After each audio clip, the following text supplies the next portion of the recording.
कभी आंखें बड़ी करके, मैं कभी इशारा करेंगे, कभी एकमात्र आदमी हूँ छत्तीसगढ़ की राजनीति में जिसके व्यवहार और जिसके जेस्चर पोस्चर में राजनीति होती है। जहाँ पे अड़ना था वहाँ पे झुक गए, जहाँ पे झुकना था वहाँ अड़ गए। भूपेश बघेल जी हैं। राजनीति में कोई व्यक्तिगत स्तर में तो दुश्मनी होती नहीं। तो फिर ये कितना व्यक्तिगत मानते हैं कि जेल के भीतर जाकर के चेक करवा लीजिए मर्दानगी? कोई बात फैंटेसी में होती है, समझ रहे हो ना। अगर कहें राजनीति में उसको गुटबाजी फुटबाजी मान लेते हैं, गुटबाजी फुटबाजी कुछ नहीं है, वो विशुद्ध रूप से यारी दोस्ती की विषय है। सूचना तो ऐसी भी है कि छत्तीसगढ़ के एक बड़े नेता ने बड़े कॉरपोरेट के बड़े अधिकारी के साथ मिल करके उनके केंद्रीय मंत्रिमंडल का पत्ता काट दिया। ये बात है तो पता नहीं मुझे, लेकिन वही सही। आप अपने मित्र से पूछ लीजिएगा। घोड़े को नहीं मिल रही घास, गधे खा रहे चमनप्राश। जब सब कुछ इतना अच्छा है तो आपको ये ट्वीट क्यों करना पड़ता है कि सरकार को एसपी को हटाने में, कलेक्टर को हटाने में देर होगी? वो घटना आकस्मिक थी। लेकिन जब मंत्रिमंडल बनाने की बात आई तो वो तमाम लोग जो कैपेबल थे उनको मार्गदर्शक मंडल की तरह क्यों रखा गया?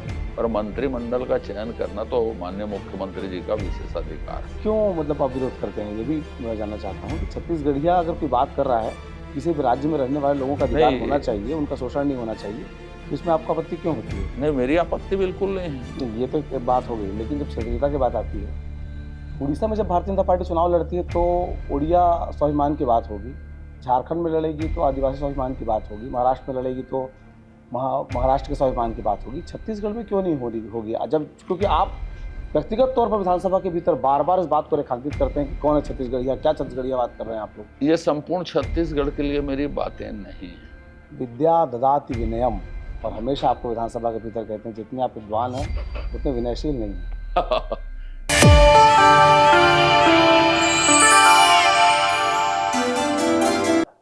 नमस्कार, जोहार, आप देख रहे हैं सीजी बॉक्स। मेरा नाम है देवेश तिवारी।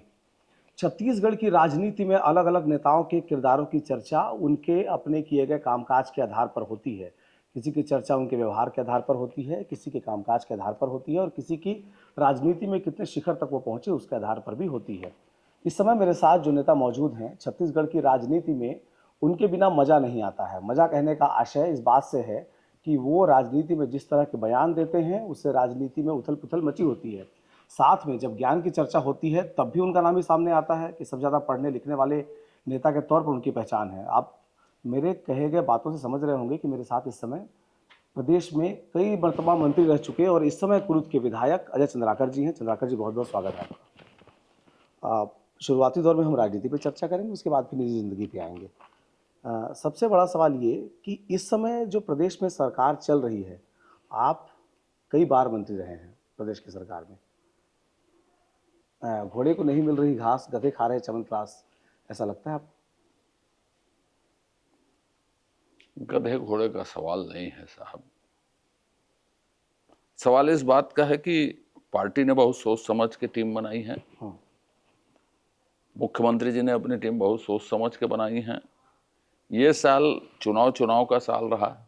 अभी पंचायत और त्रिस्तरीय पंचायती राज और नगर निकायों के चुनाव होने हैं और इसके बाद सरकार का परफॉर्मेंस दिखेगा। और इस बीच में जो बड़ी चीज़ें हैं, जो मोदी की गारंटी के विषय हैं और भी क्षेत्रों में जो काम करना है, मुख्यमंत्री जी लगातार ये कोशिश कर रहे हैं कि वो पूरी हो और बाकी चीज़ें भी व्यवस्थित हों।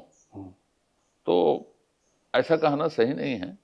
इसके लिए तो अनुभव की जरूरत पड़ती है, क्योंकि मंत्रिमंडल जिस तरह से आप देख रहे हैं, इसके पहले आपने छत्तीसगढ़ में कभी इस तरह का मंत्रिमंडल देखा है? मंत्रिमंडल क्या है? मंत्रिमंडल बहुत अच्छा काम कर रहा है और अच्छा काम और करेगा। जो मैंने कहा कि ये चुनाव के कारण समय कम मिल पाया, अब जब वो समय देंगे निश्चिंत होके तो निश्चित रूप से बहुत सारे क्षेत्रों में जो आपको महसूस हो रहा है कि परिणाम नहीं आए हैं, परिणाम आने लगेंगे।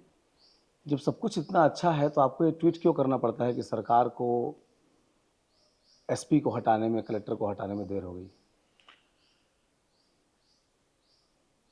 वो घटना आकस्मिक थी, क्योंकि जिस तरह की चीजें हुई उसमें तुरंत एक्शन की जरूरत थी। किन्हीं भी कारणों से सरकार के स्तर पे आगे पीछे हो सकती है, सरकार के दृष्टिकोण दूसरे हो सकते हैं सोचने के। हाँ। तो जरूरी नहीं है ये कि मैं कहूँ ऐसा हो। फिर भी आप सीनियर मंत्री हैं और हर बात कही जाती है कि जो वरिष्ठ नेता हैं पार्टी के, उनकी सलाह मशवरे के साथ ही काम किया जाता है। नहीं, ऐसा नहीं है, सब कुछ अच्छा है। और एक आध चीजें ऊंच नीच, यदि 100 में एक आध ऊंच नीच हो गई तो उसको गिना नहीं जाता। इसलिए एक छोटे से ट्वीट से या छोटे से मेरे कथन से सरकार के परफॉर्मेंस पर उंगली उठ जाए, ऐसा नहीं। हर पार्टी बदलाव के दौर से गुजर रही है। कांग्रेस पार्टी को छोड़ के सारी पार्टियों में ऐसा चलता है, लेकिन बीजेपी तो कार्यकर्ताओं की पार्टी है। जो कार्यकर्ता बेहतर परफॉर्म करेगा तो आगे जाएगा।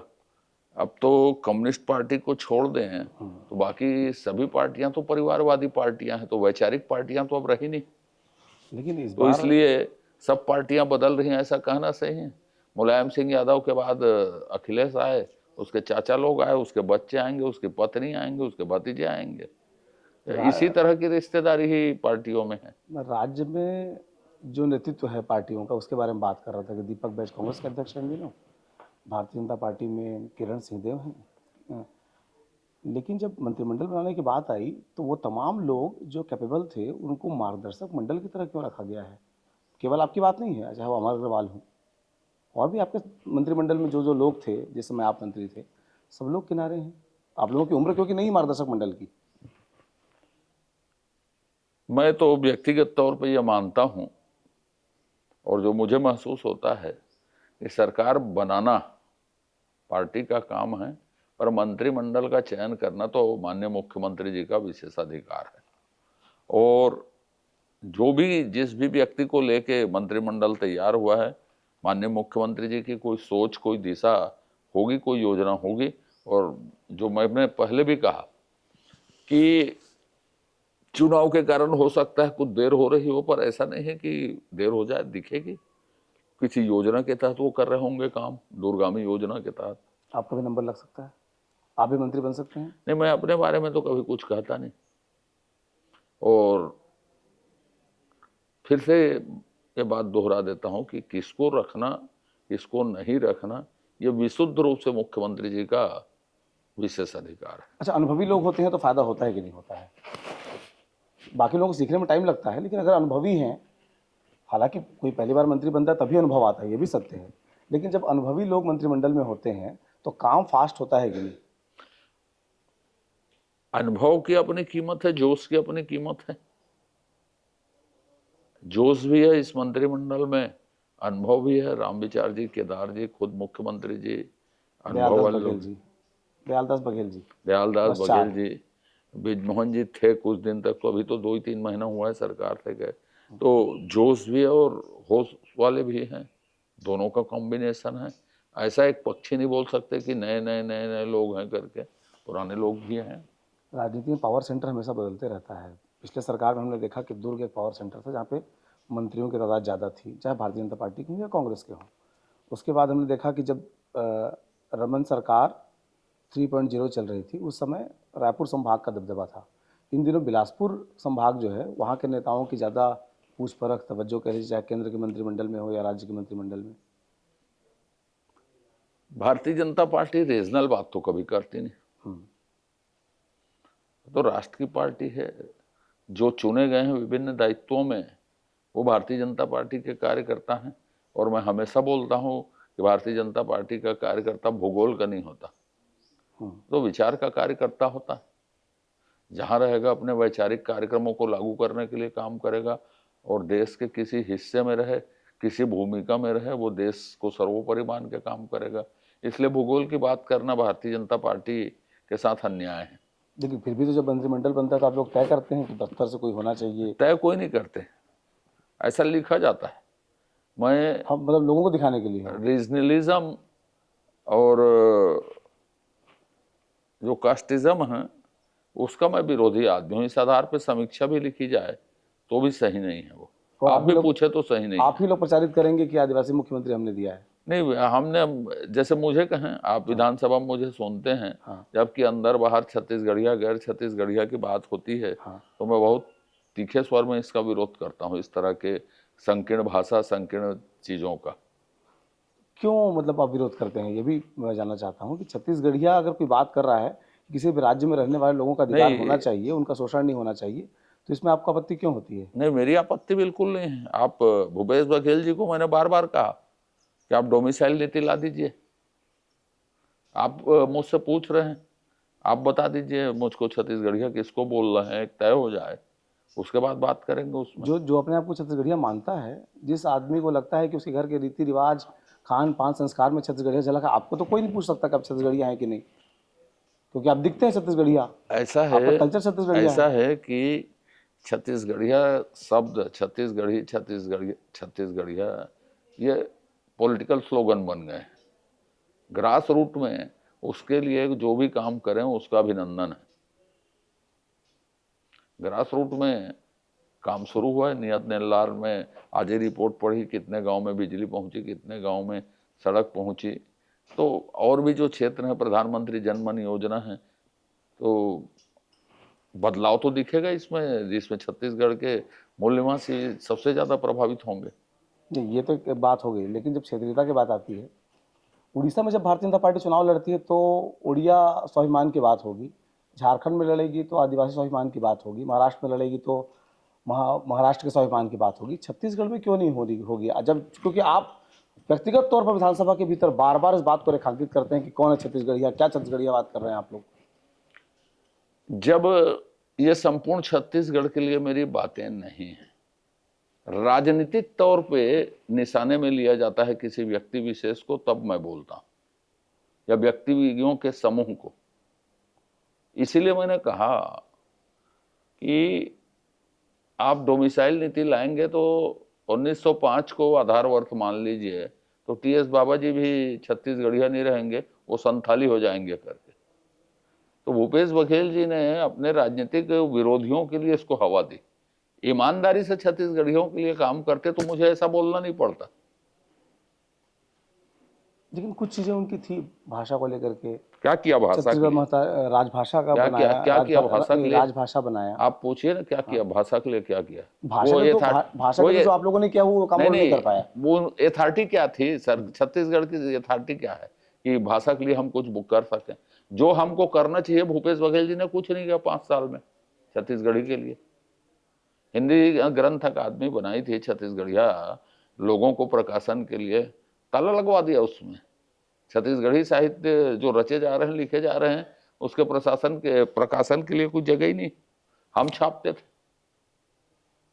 तो इसलिए ऐसी सोच, आप राजनीति में छत्तीसगढ़िया बोल रहे हैं और छत्तीसगढ़ के बाकी चीजों के लिए आप दुश्मन बने। यार दिवेश जी, राम गणवन पथ में छत्तीसगढ़िया ओलंपिक के नाम में करप्शन हो सकता है और साबित करप्शन हो सकता है। ये यही हो सकता है भाई, छत्तीसगढ़िया के नाम में। कौशल्या हमारी माता है, हमने भी कहा साहब हमारी माता है। नहीं, आपने सवाल भी खड़े किया था। हाँ, वो तो मैं आज कायम हूँ इस बात में कि बिलासपुर कोसला जमींदारी अभी भी मालूम है। यहाँ मंदिर होना अलग चीज है, पर जन्मभूमि यहाँ नहीं है। मैं अभी भी अपनी बात में कायम हूँ, लेकिन ऐसे भावनात्मक इशू उठा के करप्शन करना, साबित करप्शन करना, ये यही होता है। इसीलिए मैं विरोध करता था। जब भी आप कहते हैं तब सोचते नहीं है कि ये कौशल्या माता तो माता है, जब प्रदेश जनता मान रही है और मैं उनके जन्म स्थान को लेकर सवाल खड़े करूंगा तो जो सच है वो सच रहेगा, किसी को मानने से मेरे को क्या फर्क पड़ना है?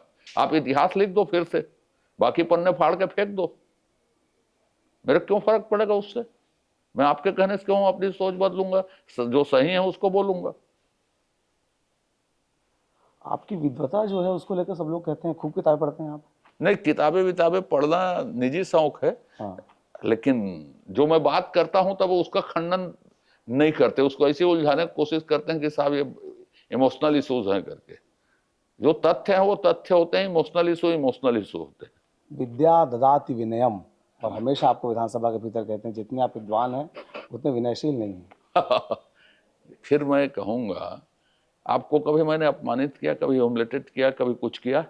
आप मेरे व्यवहार प्रणाली में गलत चीजें बताए। भगवान ने लाउड आवाज दी है, मैं लाउड आवाज में बोलता हूं, तो इसका मतलब नहीं, लाउड आवाज के साथ साथ भंगिमाएं जो होती हैं आपकी, कभी आंखें बड़ी करके, मैं कभी इशारा एकमात्र करेंगे, कभी एकमात्र आदमी हूँ छत्तीसगढ़ की राजनीति में जिसके व्यवहार और जिसके जेस्चर पोस्चर में राजनीति होती है। और मैं जेस्चर पोस्चर में, व्यवहार में किसी का आलोचना नहीं करता। जब आप किसी को अपमानित करें, किसी को दुर्व्यवहार का शिकार बनाएं, तब उसकी आलोचना हो तो समझ में आती। तो बिना जेस्चर पोस्चर का भाषण होता तो कौन फैलाता है बातें? नहीं। आप देखे हैं, आप उठा रहे हैं ना अभी तो, हाँ, हाँ। तो बिना जेस्चर पोस्टर, आपके सामने जेस्चर पोस्टर बना रहा हूं तो उसके बगैर कोई इंटरव्यू, तो इनको बात और किसी चीज का संप्रेषण होगा? अभी तो आप मध्यम मुस्कान के साथ बेहद शालीन तरीके से बात कर अरे रहे हैं। नहीं साहब, विषय का सवाल है, विधानसभा के विषय भीतर का जो सवाल है, वो क्षण का सवाल नहीं है, विषय का सवाल है।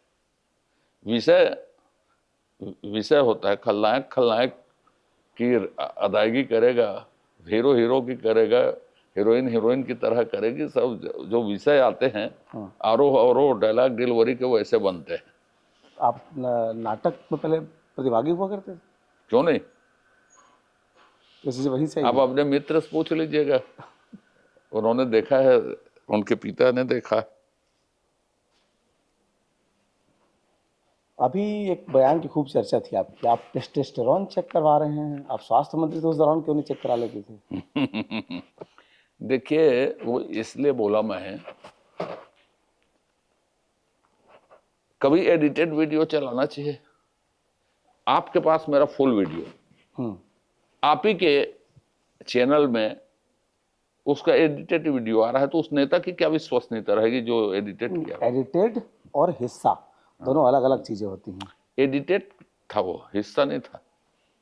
और बार बार वही शब्द को चला रहे थे, मतलब एडिटेड था, हिस्सा नहीं था। नहीं, एडिटेड कैसे होता है? आप 2 मिनट की बाइट देते हैं, अब टीवी की एक सीमा है, 20 सेकंड ही आपको दिखा सकते हैं। 20 अब सबसे महत्वपूर्ण पार्ट अगर 20 सेकंड में आया है, तो बार बार आप कर रहे हैं 20 सेकंड को, मतलब फोकस करना चाह रहे हैं कि आपकी बड़ी बात है। वो हिस्सा नहीं है। हिस्सा में मैं एक लाइन बोल दिया, वो आता, वही बात 20 सेकंड के अंदर आ रही ना, तो उसको एडिट किया गया। जैसे प्रधानमंत्री जी कहते हैं मैं देश नहीं झुकने दूंगा, वो 18-19 बार रिपीट होता है, क्योंकि मजबूत बात है ना, वो मजबूत बात है। तो ऐसा काम नहीं करना चाहिए। इसलिए मैंने कहा मर्दों जैसी राजनीति करनी चाहिए, और नहीं तो टेस्टोस्टेरोन टेस्ट करवा लीजिए। क्या होता है टेस्टोस्टेरोन? अब ये तो साहब आप जानते हैं, टीवी इंटरव्यू में मत पूछिए, आ गया समझना। जिनको जितना अर्थ निकालना था निकाल लिया, जितना समझना है समझ लिया। अच्छा, कितना ज़रूरी है कि कोई नेता अगर आपको कुछ कह रहा है तो ईंट का जवाब पत्थर से और बिल्कुल चुभना चाहिए मेरी बात? नहीं, ये जरूरी नहीं है, लेकिन छत्तीसगढ़ में जवाब देने वाला नेता, सुनने लायक नेता एक ही है कांग्रेस में। बाकी सब धीमी गति के समाचार हैं। भूपेश बघेल जी हैं। अच्छा, बाकी सब धीमी गति के समाचार हैं। आपके संबंध कैसे हैं भूपेश बघेल से? अरे, व्यक्ति के तौर पे बहुत अच्छे हैं, पार्टी के तौर पे हमारे विचारधारा के स्तर पर हमेशा मतभेद रहेंगे, उसमें क्या। व्यक्ति राजनीति में कोई व्यक्तिगत स्तर में तो दुश्मनी होती नहीं। तो फिर ये कितना व्यक्तिगत मानते हैं कि जेल के भीतर जाकर के चेक करवा लीजिए मर्दानगी? नहीं, करवा लीजिए नहीं कहा मैंने, ये फिर आप तोड़ मरोड़ रहे हो। ठीक है, जो कहा फिर से कह दीजिए, मैं उसमें सवाल पूछ लूंगा। मैंने ये कहा, दीपक बैज ने कहा कि कमरे का अंदर, मैंने कहा कमरे की जगह जेल चल दूंगा। तो जेल से कैसे पता लगेगा आपको? अब ये तो साहब रूपक है। अभी आपने कहा था कुछ देर पहले कि व्यक्तिगत नहीं होता। मैं क्या बोला? ये तो रूपक है, आप कुछ भी अंदाज लगा सकते हैं। हर बात स्पष्ट नहीं कही जाती, कोई बात फैंटेसी में होती है, समझ रहे हो ना। तो आप निकालिए अर्थ, उसके लिए स्वतंत्र हैं आप। ठीक, यही इसी तरह की बातें जिस संदर्भ में आप चीज़ों को ले जाना चाह रहे थे। राजनीति में कुछ लोग ये भी कहते हैं कि आपके इंटरेस्ट का बड़ा विषय है ये, आपके इंटरेस्ट का विषय, इसलिए आप उपमाएं ऐसे देते हैं। नहीं, मेरे इंटरेस्ट का विषय क्या नहीं है। मेरे इंटरेस्ट के विषय में अपने बहुत काम है, कॉफ़ी पीने भी जाता हूँ, मेरे इंटरेस्ट का विषय है। मैं खेल देखने भी जाता हूँ। मैं जिन विषयों पर प्रश्न करता हूँ, जलवायु परिवर्तन पर भी मैं प्रश्न करता हूँ, खेल कूद में भी प्रश्न करता हूँ।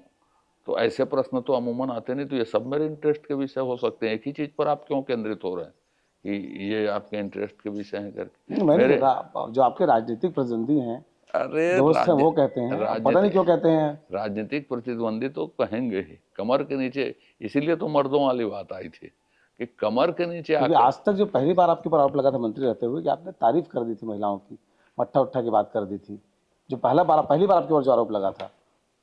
मैं क्या बोला आपको कि एकमात्र व्यक्ति हूं जिसकी आवाज, जिसकी जेस्चर पोस्चर, जिसकी व्यवहार प्रणाली। अरे साहब, मुकाबला करो मेरे परफॉर्मेंस से, मेरे कार्य से, मेरे सोच से, सार्वजनिक जीवन में मेरे उठाए गए कदमों से।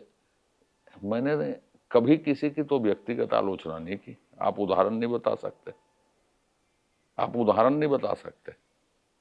अब मेरे लिए वो सिर्फ उसी में आलोचना होती, ये जोरदार है मेरे साथ। मैं तो चाहता हूं कि दूसरे विषय में मेरी अच्छी आलोचना हो, मैं उत्तर देने में मजा आता मुझको, या अलर्ट होता मुझे, यार ये बात तो उन्होंने सही कही करके। मेरे अंदर कुछ चीजें विकसित होती।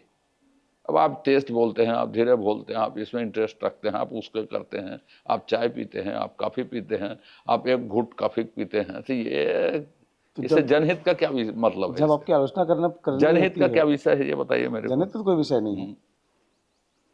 जनहित के विषय में करिए मेरी आलोचना। आप दौरा नहीं करते, आप जाते नहीं कहीं, आप काम नहीं करवाते, काम नहीं करते, ऐसा आलोचना हो तो मैं उसको सुधारूंगा। इसमें क्या जवाब दूंगा मैं? ऐसी आलोचना तो आपके मंत्री रहते नहीं हुई, अब क्यों होगी? मैंने क्या कहा? आलोचना आलोचना होती, और नहीं तो एक किताब दे दूंगा, आलोचना क्या होती है, रामचंद्र शुक्ल जी की, कि सभी लोग पढ़ लें उसको, आलोचना कैसे की जाती है, आलोचना का अर्थ क्या होता है। चिंतामणि भाग 1-2 पढ़ लें रामचंद्र शुक्ल जी की। तो उनके तो गालियों पे बहुत अच्छा, जो हिंदी की गालियां हैं उसमें बड़े अच्छा उनका अध्ययन है। किनका? शुक्ल जी का। हाँ, तो पढ़ लेंगे तो आलोचना करना सीख जाएंगे, आलोचना सहना सीख जाएंगे, तो तब मजा आएगा कि हाँ भाई उठी राजनीति कुछ करके। अभी तो उठ ही नहीं रही, तो जैसा चल रहा है, जस बाबू बाजा तस नौनिक नाचा। एक और चीज़ है कि आज से 5-7 साल पहले, 10 साल पहले की मैं राजनीति देखता हूँ, उसमें मज़ा आता था। नेताओं के बयान एक से बढ़कर एक आया करते थे। अजीत जोगी जैसे पात्र छत्तीसगढ़ की राजनीति में होते थे, रोमांच बना रहता था। रमन सिंह मुख्यमंत्री होते थे, उनके बयान भी बराबर आते थे।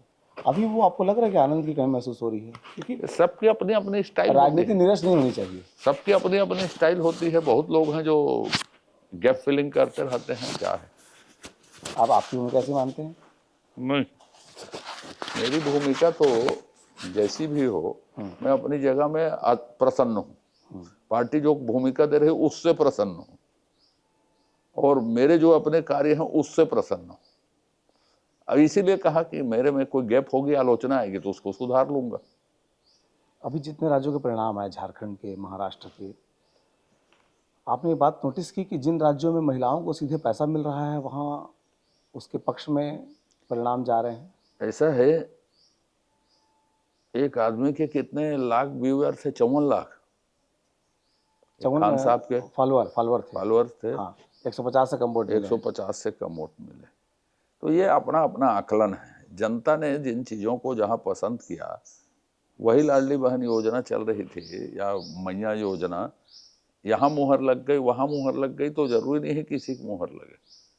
कहीं गठबंधन अच्छे बन गए, कहीं लीडरशिप अच्छी हो गई, कहीं मुद्दे अच्छे क्लिक कर गए। सिर्फ एक मुद्दे पर केंद्रित हो जाएं तो राजनीति इतना छोटा विषय नहीं है। एक मुद्दे पर केंद्रित होकर हम पूरा अनुमान लगा लें कि परिणाम इस कारण से आए। मोदी जी जहाँ चुनाव होता है, खुद अपने आप में सबसे ज्यादा वोट पुलर आदमी है, क्राउड पुलर आदमी है। उसकी भूमिका को समीक्षा करते समय लोग हटा देते। महाराष्ट्र में जाएं तो फडणवीस जी अपने आप में, शिंदे जी अपने आप में, गडकरी जी अपने आप में फिगर हैं, इनके योगदान हैं, बाबूलाल मरांडी जी के योगदान हैं। क्यों नहीं, सबके अपनी अपनी है, सब मिला के ये चीजें घटती। लेकिन ये चीज़ें फ्यूचर में अच्छी होंगी पॉलिटिक्स के लिहाज से, सीधे पैसा देना लोगों को? फिर मैं बेबाक टिप्पणी करूंगा? बेबाक की टिप्पणी चाहता हूँ, और मैं स्पष्ट कर रहा हूँ कि आप इतने साल से राजनीति में हैं, उसके राजनीति की तरफ बीजेपी के नेता के तौर पर इस बात को पोर्ट्रे भी नहीं करूंगा। दुनिया में भी बात कर लें तो भी जो भी हो जाए, मैं व्यक्तिगत रूप से तो फ्री बीज वाला आदमी नहीं हूँ। व्यक्तिगत तौर पे माननीय अटल बिहारी वाजपेयी जी ने जो कहा है उसको मानता हूँ। शिक्षा, स्वास्थ्य और न्याय ये मुफ्त में मिलने चाहिए लोगों को। बाकी सब चीजें नहीं मिलनी चाहिए। आप मछली पकड़ना सिखाइए लोगों को, मछली खाना मत सिखाइए, अपने आप सीख जाएंगे, पकड़ आप लेंगे। ही आप सीख जाएंगे। अटल जी के दौर में कोई संस्मरण आपको याद है अटल जी के साथ? अरे अटल जी के साथ मैं 2-4 मीटिंग में रहा, यही जीवन का बहुत धन्य हो गया समझ लीजिए उसी में ही। अटल जी के साथ हमारे जैसे कार्यकर्ता किसी मीटिंग में रहने की सोच सकें, यही अपने आप में एक रोमांच पैदा करता है। जिसको देख के पैदा हुए, देखते हुए बढ़े, और एक क्षण ऐसा आया कि किसी विषय में उसके साथ मीटिंग में हूँ, एक शब्द भी यदि मुझे बोलने का मौका मिल गया तो मैं सोचता हूँ कि वो मेरे लिए सबसे ऐतिहासिक क्षण थे। प्रधानमंत्री रहते हुए उसके सामने बोलने का अवसर मिला। कुशाभाऊ ठाकरे यूनिवर्सिटी उद्घाटित हुई, रविशंकर का कन्वोकेशन साथ साथ था। एक बार शिक्षा बचाओ की मीटिंग में उसके साथ बातचीत करने का मौका मिला। एयरपोर्ट के उद्घाटन में जब आए थे तो उसके सेल्फ पोर्ट्रेट में मैंने दस्तखत लिए थे। तो बहुत सारी ऐसी चीजें हैं। आप, बृजमोहन अग्रवाल, प्रेम प्रकाश पांडे, नारायण चंदेल, शिवरतन शर्मा, एक पूरा समूह है आप लोगों का। आजकल मुलाकात होती है इस तरह की?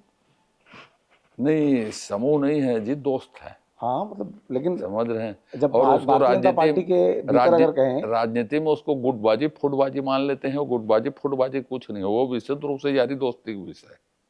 हमारे में झंझट होती है, एक आम आदमी की तरह जो व्यवहार होते हैं वही होते हैं। एक आम मित्रों के बीच में जो व्यवहार होते हैं वैसे ही व्यवहार होते हैं, लेकिन उसको राजनीतिक चश्मे से ही देखते हैं लोग, ये गड़ल से। नहीं, आप लोग दिल्ली जाते हैं तो एक साथ चले जाते हैं? क्या होता है, तो किसी के खिलाफ नहीं जाते। आज तक हम किसी की शिकायत नहीं की दिल्ली में, तो हमें याद नहीं है कि हम किसी की शिकायत किए होंगे, और हमें याद नहीं है कि हम अपने लिए कुछ मांगे होंगे।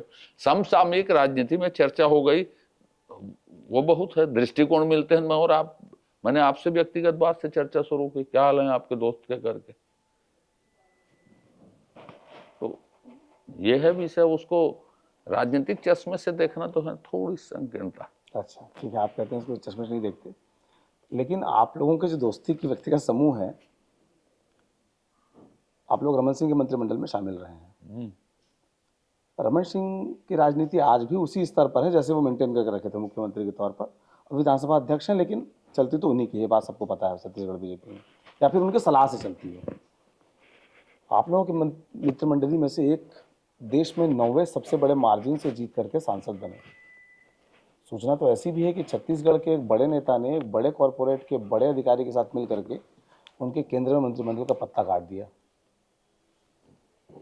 ये बातें तो पता नहीं मुझे, लेकिन राजनीति में सब संभव है भाई, सब एक दूसरे के लिए लगे रहते हैं। कोई उनके पक्ष में लगा रहा होगा तो कोई उनके विरोध में लगा रहा होगा, लेकिन ये सब अटकलें हैं। आप कैसे मैनेज ये सब अटकलें हैं। पार्टी के नेतृत्व, उद्योगपति के दबाव में आ जाएगा भाजपा का नेतृत्व, भाजपा में के थिक टैंक, मुझे भाई नहीं लगता व्यक्तिगत तौर पे, इसलिए मैं उन चीजों को नकारता हूँ। रमन सिंह के दौर में रमन सिंह जी और बृजमोहन जी के व्यक्तिगत संबंध कितने अच्छे थे आपको भी पता है, और सार्वजनिक संबंध कितने अच्छे थे सबको पता है। आप कैसे मैनेज करते थे? दोस्ती मैनेज होती थी और उतने ही आप करीबी होते थे डॉक्टर रमन सिंह के? क्या होता है, कई चीजें मीडिया ट्रायल वाली रहती है। दोनों के संबंध शुरू से अच्छे थे। मुझे तो कैबिनेट के अंदर बाहर बहस में, डिस्कस में, विधानसभा में कभी असुविधा नहीं हुई। मैं तो 10 साल पार्लियामेंट्री अफेयर्स मिनिस्टर था, कैबिनेट में बैठता था, तो कहीं ऐसा नहीं लगा कि कैबिनेट के अंदर आप 3 ही तो बोलते थे सर। आप बोलते थे, प्रेम प्रकाश पांडे बोलते थे, बृजमोहन अग्रवाल बोलते थे, बाकी तो सब हाँ ही करते थे। क्रम ऐसा है, पांडे जी 5 साल में 10 साल, बृजमोहन जी 15 साल कैबिनेट में, तो बाकी तो यस करते थे। जहां सरकार का नुकसान भी होना है वहां भी लोग यस करते थे। ठीक है, अपनी अपनी बातें हैं, अपने अपने कहने सोचने समझने की स्टाइल है, किसी के ऊपर क्या टिप्पणी करना। रायपुर में सबसे अच्छी कॉफी कहाँ मिलती है? आजकल मैंने कॉफी पीनी छोड़ दी। फिर भी आप स्टारबक्स में देखे जाते हैं? स्टारबक्स में मैं ग्रीन टी पीता हूँ, और जहाँ कोई अच्छा होटल खुलता है वो टी स्टॉल, भाई होटल तो मैं जाता नहीं। जे बार में बैठ जाता था, तो कहीं पे भी किसी की दुकान में यदि जाता हूँ, शुरू से जाता हूँ 20 साल 25 साल, एक घर के नज़दीक है, बहुत दिन भर यहाँ हूँ, जैसे आपसे मिला तो फिर चलो कुरुद जाते जाते एक चाय पी ली जाए वहाँ, ऐसा कोई अड्डेबाजी नहीं। जिस हिसाब से आपका टेम्परामेंट होता है, अच्छा है, सबका एक स्टाइल होता है, आपका भी वो स्टाइल है, उसको मैनेज करने के लिए मेडिटेशन वगैरह करते हैं? मैनेज करने के लिए मेडिटेशन वगैरह करते हैं? चलिए आज शाम को वापसी में रायपुर राजधानी में मिलते हैं। नई राजधानी में बिल्कुल होता है साहब, पैदल चलता हूँ, अभी बंद था, शुरू किया हूँ 10-15 दिन से, थोड़ी बहुत आंख बंद करके बैठ जाता हूँ, बुद्धम शरणम गच्छामि करते हुए। तो बहुत नियमित हूँ, ऐसा नहीं है। अब बहुत पावरफुल चीज़ें हैं, फिजिकल एक्टिविटी भी, मेंटल एक्टिविटी भी, बहुत पावरफुल चीज़ें हैं। व्यस्त लाइफ में काम कर रहे हैं तो इनको जरूर, माननीय प्रधानमंत्री की इतनी फोटो आती है, जब भी थोड़ा फ्री हुए तो केदारनाथ पहुंच गए, कन्याकुमारी पहुंच गए, पिथौरागढ़ पहुंच गए, कि चलिए साहब ध्यान लगाते हैं, कुछ करते हैं। क्या बात है। आप कहाँ जाते हैं फ्री होते हैं? नहीं भैया, मैं घर के कमरे ठीक है मेरे लिए। अभी जो नए विधायक चुन करके आए हैं, उनके कामकाज का तरीका जो है वो थोड़ा डिफरेंट है आप लोगों से। कार्यकर्ताओं को सब कोई खुश नहीं कर सकते, सबको संतुष्ट कर पाना मुश्किल काम है। आप लोग कैसे मैनेज करते थे कि बार बार चुनाव जीत के आते हैं? जब जिस क्षेत्र की जनता ने हमको हैसियत प्रदान की, जिस पार्टी ने अपने को हैसियत दी, साहब उसके काम को प्राथमिकता से करो, एक लाइन का सूत्र है। दूसरे काम को प्राथमिकता दोगे तो पार्टी भी देखते रहती है, जनता भी देखते रहती है, बस और कोई दूसरा सूत्र नहीं है। प्राथमिकता, उसके बाद कोई तीसरी चीज। मुझे अभी बुलवा आएगा किसी चीज के लिए, मैं बोलूंगा देवेश भाई थोड़ा जल्दी करो यार, अब मुझे जाना है करके।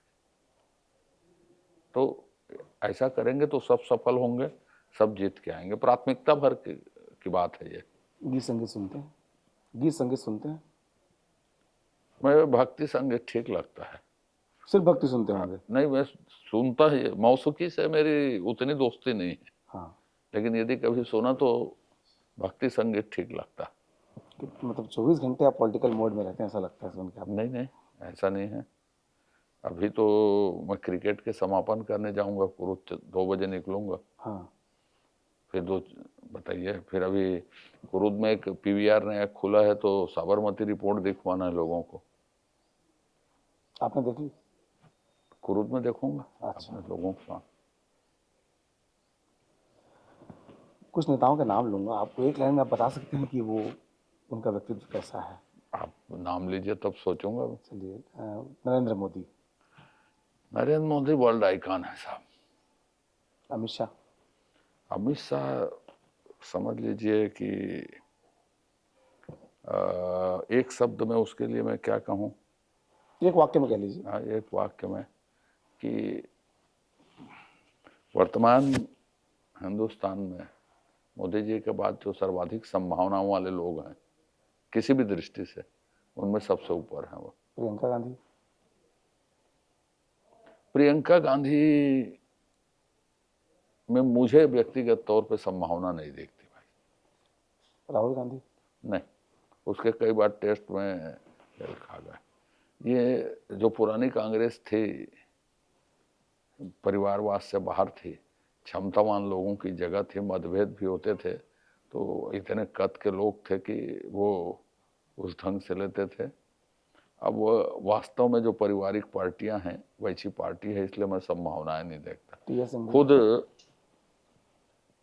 टीएस जो खड़गे जी हैं, उनकी दामाद, उनके लड़के, वो खुद, तो वो क्या परिवारवाद का विरोध करेंगे? अभी भी मोदी जी ने परिवारवाद को एक कारण बताया हार का। टीएस सिंहदेव साहब बहुत विनम्र सरल आदमी हैं, पर जहां पे अड़ना था वहां पे झुक गए, जहां पे झुकना था वहां अड़ गए। भूपेश बघेल? मैं तो अभी बोला ना, एकमात्र आदमी है कांग्रेस के जिसके लिए बोलना ठीक लगता है करके। दीपक बैज? वो स्पोक पर्सन है भूपेश बघेल के। उमेश पटेल? उमेश पटेल मुझे शुरुआत में संभावनाएं दिखती थी कि उनके पिताजी की। मैं उनको भतीजा ही बोलता हूँ। मैं बोला, भतीजा तुम बड़े नाम से आए हो, थोड़ा बड़ा सोचो, बड़ा करो, छोटे मोटे विषय से मुक्त रहो थोड़ा करके। पर खरसिया क्या प्यार उसको बर्बाद कर देगा, ऐसा लगता है मुझको। वो पिता के बराबर नहीं कर पाएंगे। दिलीप सिंह जुदेव, दिलीप सिंह जुदेव ने जिस विषय को स्पर्श किया साहब, वो आज के लिए सबसे प्रासंगिक आदमी है। आज भी एक है तो सेफ हैं, भटेंगे तो कटेंगे को कार्य रूप में परिणित करने वाले आदमी छत्तीसगढ़ में वही थे। नंद कुमार साय, नंद कुमार साय जी का पासा खेलना उसको आता नहीं, का पासा नहीं, उसको पासा खेलना आता नहीं। वो कभी अपनी बात रख नहीं सके, किसी की छाया से उबर नहीं सके। चलिए बहुत बहुत धन्यवाद, आपने हमसे बातचीत की। इस तरह से हम छत्तीसगढ़ के और नेताओं के साथ बातचीत करेंगे, लेकिन आज की बातचीत काफ़ी मज़ेदार थी। बहुत सारे ऐसे चीज़ें जो हमें पहली बार जानकारी मिली, और जो जिस भ्रम के साथ लोग रहते हैं उनके मिजाज को लेकर, उस तरह का कुछ हमको तो महसूस नहीं हुआ। अब बाकी आप लोग कमेंट बॉक्स में बताएंगे कि आपका बातचीत कैसी लगी। कोई सवाल छूट गया होगा तो फिर से आप लिख सकते हैं कमेंट बॉक्स में। भैया यही हैं, हम यही हैं, फिर मुलाकात होती रहेगी और बातचीत करते रहेंगे।